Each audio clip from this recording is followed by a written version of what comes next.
এখন আমাদের সাথে আমাদের সফল কন্টেন্ট ক্রিয়েটর বোন জান্নাতুল আপনাদের সামনে কথা বলবেন। অত্যন্ত সফল একজন কন্টেন্ট ক্রিয়েটর। আসসালামু আলাইকুম, আমি জান্নাতুল দুলু। আমি অবশ্যই 3 মাস হয়েছে কাজ করলাম। আমার ফলোয়ার সংখ্যা 17,000।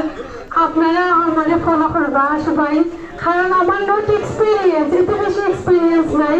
কারণ আমি খুব সিলেটি ভাষার মাধ্যমে আমার মানে ভিডিওর মাঝে আমার পরিচয় হয়েছে। আমি মৌলভীবাজার জট কলেজ থেকে ইকোনমিক্স ইন মাস্টার্স কমপ্লিট। আমি বাবার শিক্ষার্থী, ল কলেজে পড়ি, বার কাউন্সিলর পরীক্ষার্থী। বার কাউন্সিলর পরীক্ষার্থী আমি সহায়ও করলাম, আপনারা দোয়া করবার সবাই। আমি চেষ্টা করলাম। আর আমি কন্টেন্ট ক্রিয়েশন করার কারণে একমাত্র কারণ হয়েছে আমি 64টা জেলার যাওয়ার আমার স্বপ্ন। আমি 64টা জেলার যাতে আমি মানে 64টা মানে আদালতে আমি যাইতাম পারি, এটা আমার স্বপ্ন আর কি। পাঠাগারও আমি পরিদর্শন করতাম পারি। সবাই আমার পেজে ফলো দিবা। আসসালামু আলাইকুম। একটা হাততালি হয়ে যাক, ওনার স্বপ্নটা